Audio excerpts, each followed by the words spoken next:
What do you mean the front desk is unattended? It's 7:30 in the morning. Darren O'Neal stared at the report in disbelief. It wasn't just the one complaint, it was part of a pattern. Over the past 3 months, reviews for one of his 14 hotels had dipped hard. Guests mentioned rude staff, dirty rooms, long waits. Darren had built the hotel chain from scratch, starting with one roadside inn and a mop in his hand. Now, 2 decades later, he was watching one of his locations collapse from the inside. He'd sent in district managers. He'd called the local hotel manager, a woman named Tricia. She always had a reason. "We're understaffed. We had someone call out. We're onboarding new front desk trainees." Still, the complaints kept stacking up, so Darren made a decision. He shaved his beard, added fake reading glasses, dyed his hair a bit lighter, and gave himself a new name. Greg.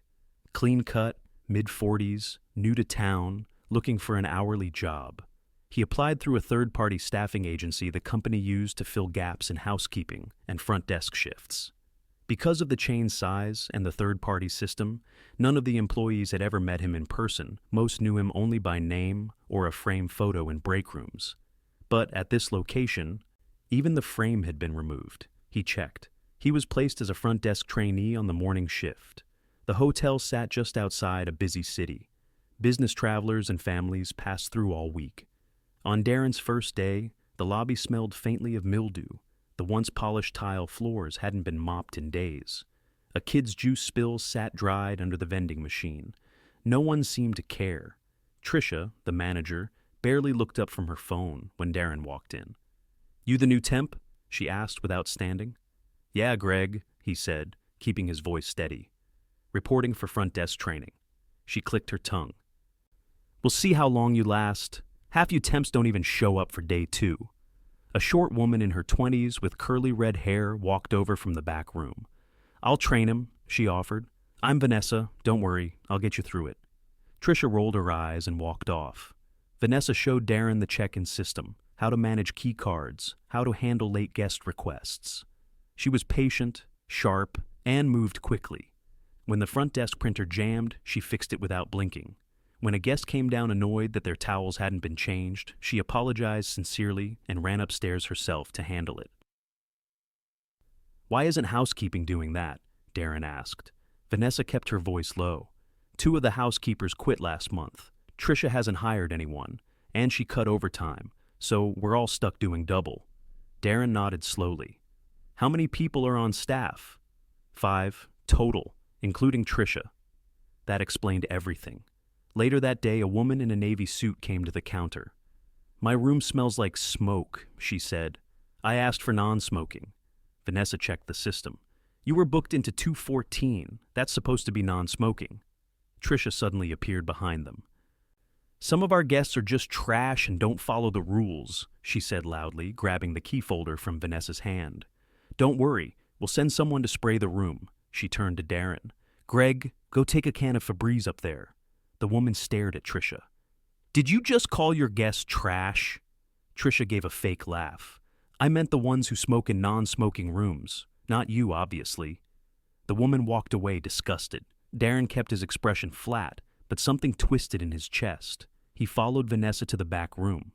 "She says stuff like that all the time?" he asked quietly. Vanessa looked tired. "If you complain, she calls you emotional. I just do my job and stay out of it." Darren helped with check-ins the rest of the day. A man in a wheelchair waited 15 minutes for an accessible room key. A mother with 3 kids stood at the counter while Tricia ignored her and scrolled on her phone. Every time Vanessa stepped in to help, Tricia snapped at her. At lunch, Darren sat with Vanessa in the break room. "Why do you stay?" he asked. She shrugged. "I like the guests. I like helping people. But it's getting harder." Darren looked around. The fridge was broken, the microwave was gone, the chairs wobbled. That night, in his car, he stared at the hotel from the parking lot. The sign out front used to shine brightly. Now, one bulb was flickering. He hadn't just found a problem with service. He'd found rot. And he wasn't done digging yet. Darren's second morning started with a locked supply closet and no one answering the internal extension. He waited at the front desk alone until Vanessa arrived 15 minutes later, her hair still damp from a rush shower. She looked at him apologetically as she pulled keys from her hoodie pocket. "I was on laundry duty last night," she said, unlocking the closet. "Didn't finish till almost 2. Darren raised an eyebrow. "Is that normal?" "Lately, yeah. Trisha says we can't afford the night shift anymore, so I do it after my front desk shift ends." He didn't reply. Instead, he helped her restock the towel cart. Noting that half the linens were worn thin and stained, Vanessa didn't complain, but her movements were slower today, her shoulders tight. By 8, the lobby filled with guests checking out. The phone rang nonstop. Vanessa moved between calls and key returns, while Darren handled printing receipts. Trisha hadn't shown up yet. A man in a dark green polo approached the desk with 2 young boys beside him. "We were supposed to get a breakfast voucher," he said. "They didn't give us any yesterday either." Vanessa glanced at the screen, then frowned. "You're right. It's included in your rate." She opened a drawer, only to find it empty. Darren watched her scan the shelves behind the desk, her expression tight. "They're gone," she said, turning to Darren. "There were at least 50 here yesterday." Before Darren could speak, the elevator dinged. Trisha stepped out, holding a fast food coffee cup and a brown paper bag. She walked past the guests without a greeting and stood behind the desk. "What's the problem now?" Vanessa held up the empty drawer. "The vouchers are missing." Trisha took a slow sip from her cup. "I moved them. Too many guests were abusing them." The man in the green polo stepped forward. "We didn't abuse anything. We just never got them." Trisha's tone sharpened. "Sir, it's not my job to fix booking issues. If you have a problem with the rate, take it up with corporate." Vanessa looked from the man to Trisha. "He's not asking for a refund, just the voucher he was promised." Trisha turned to Darren. "Greg, why don't you go sweep the lobby? Vanessa clearly has this handled." Darren didn't move. The man was still standing at the counter. One of his sons tugged his sleeve. Trisha leaned toward Vanessa. "And you stop handing them out without checking. You're too trusting." Darren spoke before Vanessa could. "He's in a qualifying room. I saw it when she pulled it up." Trisha's eyes narrowed. "You don't run this desk. You're a temp. Do what you're told." The guest's face flushed. "This is ridiculous. My kids haven't eaten." Trisha turned to him. "Then maybe plan better next time." That was enough. Darren stepped around the desk. "Sir, I apologize. Please give me 5 minutes. We'll get this corrected." He led the man and his kids to the breakfast area and, ignoring Trisha's glare, spoke with the kitchen staff himself. They were contracted through a separate vendor, but he authorized the meals on the spot. The lead cook nodded without hesitation. Back in the lobby, Trisha was muttering under her breath as she typed. Vanessa stood stiffly beside her, eyes on the screen. Darren returned to the desk. "Where did you move the voucher book to?" he asked calmly. Trisha didn't answer. She walked into the back office and slammed the door. Vanessa exhaled slowly. That's how she handles everything. Avoids it. Darren didn't push further, but he noticed the other front desk drawer was locked and the key was clipped to Trisha's belt.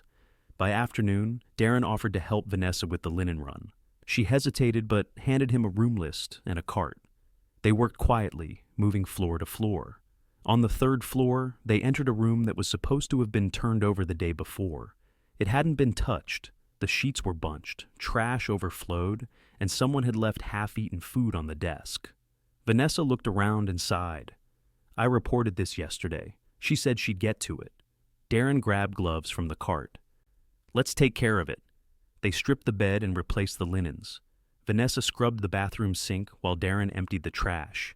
The room smelled stale, but they made it acceptable within 15 minutes. As they were leaving, a housekeeper with a limp walked past them, pushing an empty cart. She looked worn, her uniform shirt untucked, her eyes sunken. Vanessa waved. "Hey, Anita, you okay?" The woman stopped and leaned against the wall. "Trisha cut my hours again. Says I'm too slow. But I've been doing this 15 years. I've had surgery on both knees. I can't move like I used to." Vanessa glanced at Darren, then back to Anita. "Want help with your next room?" Anita shook her head. "Don't get involved. She already said I was making her look bad." They watched her walk away slowly.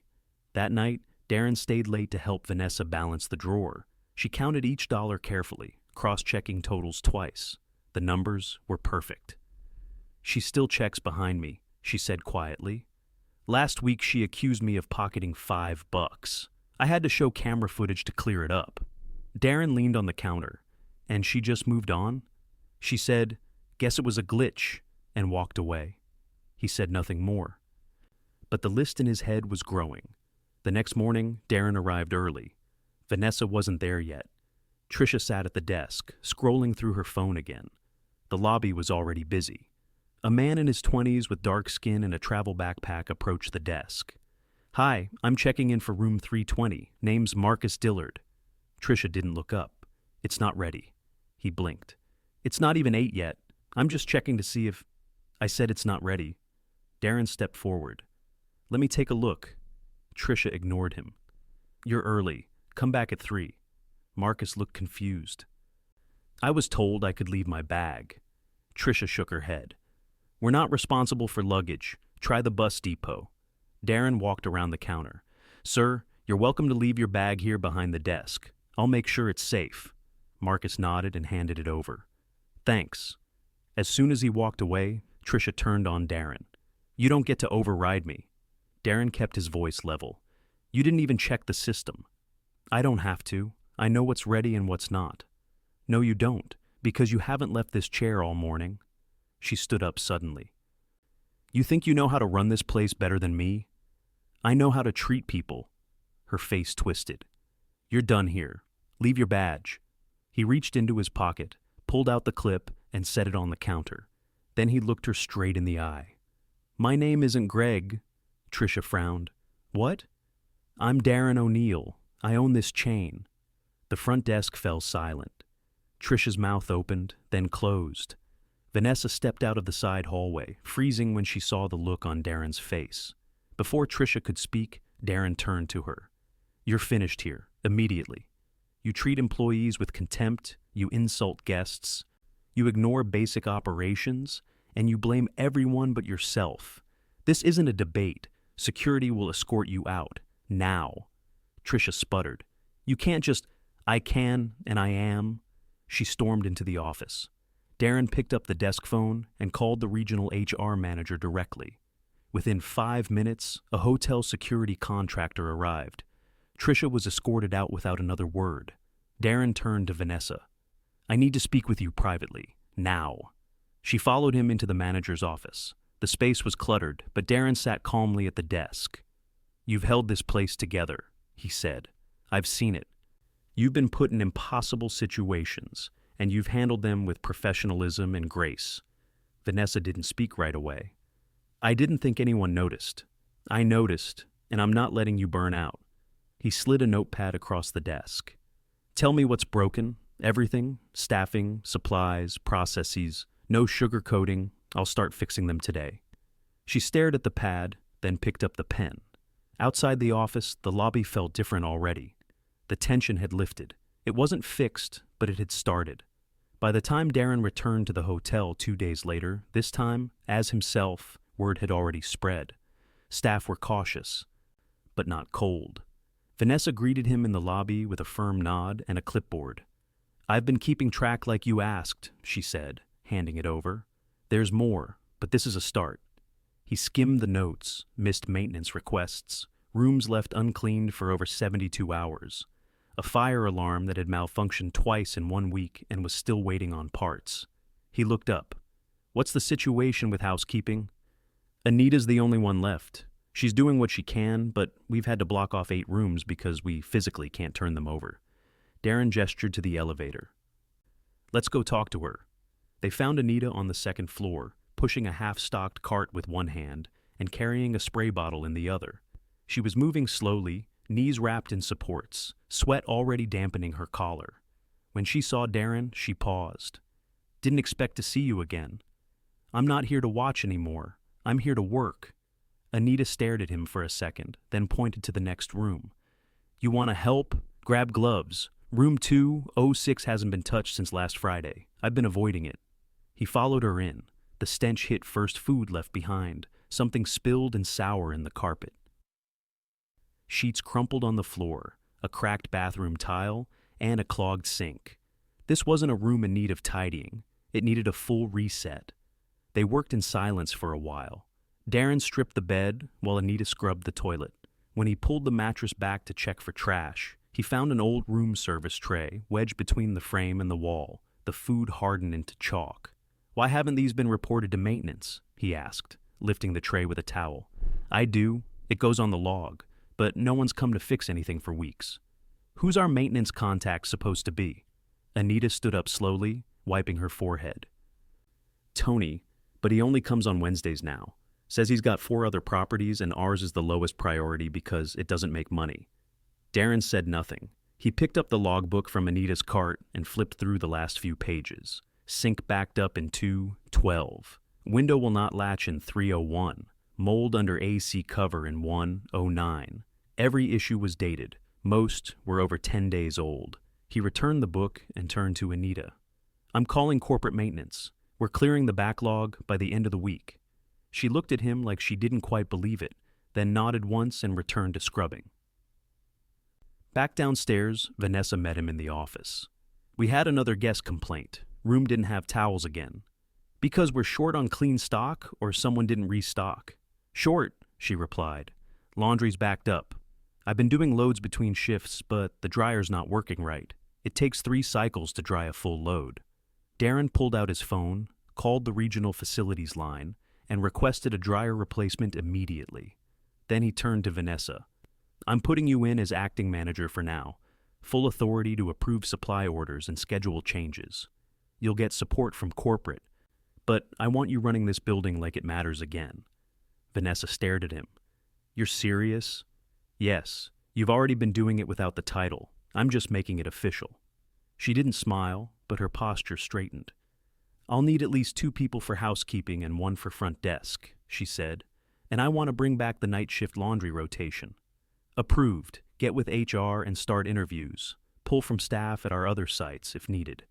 As she left to make the calls, Darren headed to the breakfast area. The vendor team was just finishing cleanup. He asked for the lead, a man named Carl who wore a navy apron and moved with quiet efficiency. "Carl," Darren said, "you've been running food service here for a while." 3 years, Carl replied. "Usually smooth, but lately we've had issues with voucher counts and guest confusion. I'm fixing that. From now on, all eligible rooms will be marked in the system, and front desk will have digital access to the voucher list. No more paper books." Carl nodded. "Appreciate that. We had a family yesterday who thought they weren't allowed to eat. Kids left crying." Darren didn't respond immediately. He looked around the empty dining room, then back at Carl. "That won't happen again." By late afternoon, HR had arrived. Darren sat in the office with them reviewing files. When they reached Vanessa's, he stopped flipping. "She's been here how long?" 18 months, the HR rep replied. "Started as front desk, no formal management training, no disciplinary records, 1 commendation from a guest that made it to corporate. She's getting a raise starting next pay cycle, 10% minimum, and I want her enrolled in our management development program." The rep nodded and made a note. That evening, Darren walked the property with a clipboard. He checked the exterior lights, noted the flickering signs still hadn't been replaced, and spotted trash behind the dumpster enclosure. He called facilities again and ordered a cleaning crew and new signage by week's end. Inside, he passed the front desk just as Vanessa wrapped up a call. She looked up. "Just spoke to Tony from maintenance. He's pushing us to Monday. Says his Wednesday is already full." Darren took her phone, redialed the number, and waited. "Tony," he said when the man answered, "this is Darren O'Neal, the owner. You made a commitment to this property. Either you're here tomorrow, or you're removed from our vendor list and we hire someone else." A pause. "I'll be there by 9, Tony finally said. Darren ended the call and handed the phone back. Vanessa didn't say anything. She just returned to her work, faster now, more certain. At closing, Darren reviewed the bookings for the next week. They were light, but steady. Enough to keep operations moving if they had the right team in place. He headed to the lobby one last time before leaving. Anita was there, sitting in one of the chairs, rubbing her knees slowly. Vanessa handed her a cup of tea from the break room. "Didn't want her walking home tonight," she said to Darren. He nodded. "We'll get her a rideshare account set up, covered by the company, no more late-night walks." Anita looked up. "Thank you." Darren met her gaze. "You've done more than your share. Time we met you halfway." He turned to leave, but paused at the door. "We're going to fix this place. Not all at once, but it starts now." Neither of them replied, but they didn't need to. The shift had already begun, not just in policy and presence. For the first time in a long while, the hotel didn't feel abandoned. It felt like someone was watching again, and this time, not from a distance. 3 weeks later, Darren returned to the hotel wearing his actual name badge. This time, he walked through the front doors with purpose not disguised, not observing, but rebuilding. The lobby still bore signs of wear, but the air smelled cleaner, and the floor had a fresh polish. The flickering sign out front had been replaced. The front desk was manned by a new hire, a tall, soft-spoken man named Luis, who looked up and nodded with practiced confidence. Vanessa appeared from the hallway carrying a clipboard, her eyes already scanning the breakfast area before she approached. "Laundry deliveries arrived this morning. Finally got the full stock of towels," she said.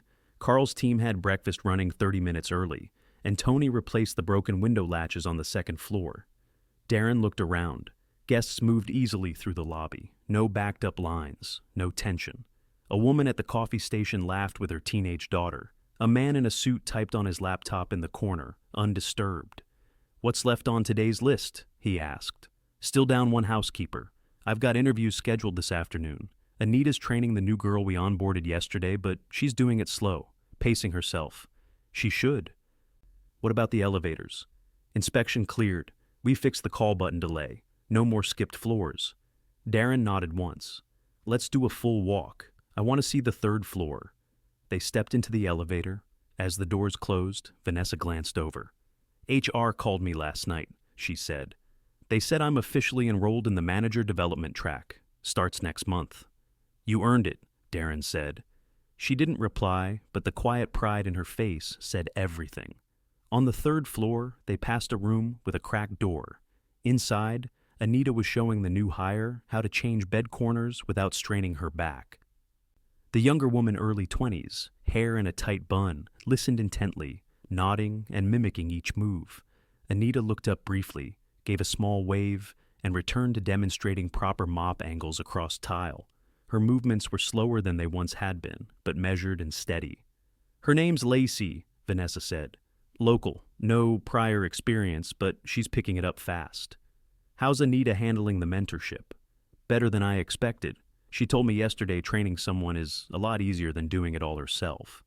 They moved on. Darren checked the utility closet new mop heads, sealed cleaning supplies, properly labeled bottles. No more jumbled piles, no more missing gloves. Downstairs, the manager's office had been repainted. The old broken filing cabinet was gone, replaced by a clean desk and an updated schedule board. Luis had just finished logging the morning shift and was filing room feedback from a guest survey. "Any complaints today?" Darren asked. Luis shook his head. "Only compliments, actually.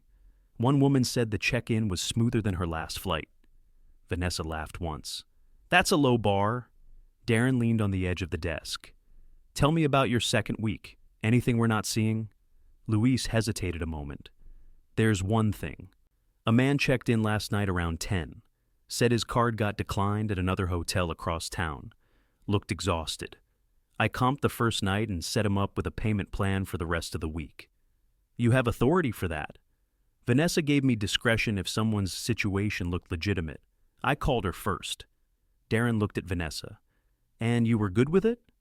"I asked questions. He had all the receipts and ID. He's here for a job interview. Just needed a chance." "Then it was the right call," Darren said. "That's the kind of judgment I want at the desk." Luis nodded once, then returned to his keyboard. They left the office and walked toward the staff lounge. The microwave had been replaced. A modest snack shelf had been added: granola bars, fruit, bottled water. A corkboard listed birthdays, shift requests, and notices for company scholarships and emergency grants. Vanessa pointed to a sheet pinned in the center. 4 of the staff signed up for the continuing education reimbursement. I didn't think anyone would care, but they jumped on it. "That's the point," Darren said. "People don't need handouts. They need access and respect." As they stepped back into the lobby, a tall man in a gray button-down approached. He looked uncomfortable. "Excuse me, are you the owner?" Darren nodded. Yes. I just wanted to say, I stayed here 2 months ago. It was rough. But I had to come back for a conference, and things are completely different. Staff's polite, room was spotless, breakfast was actually hot. Whatever you did, it worked. Darren shook his hand. Thank you for coming back, and for noticing. The man smiled once, then walked toward the elevators. Vanessa glanced at the guest list behind the front desk. Occupancy's up 15% this week. Word of mouth's doing its job. I want to keep it that way, Darren said. No shortcuts. No excuses. Vanessa folded her arms. That's the standard now. Later that afternoon, Darren met with the regional director in the office.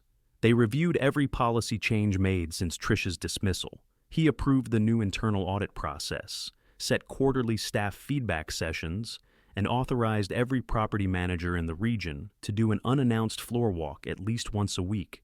No more hiding in back offices, he said. If they don't know what's happening at the counter or in the halls, they're not managing. Understood, the director replied. And Trish's replacement? Vanessa's the permanent GM, no interim, full title, full pay. The director made a note. She's young. She's capable, Darren said flatly. That's what matters. Outside, the sun dipped behind the trees, casting long shadows across the parking lot. Darren stepped out and walked the perimeter. The dumpster enclosure had been repaired, the loose gravel patched over. A maintenance van sat neatly in the service area, Tony's truck still on site.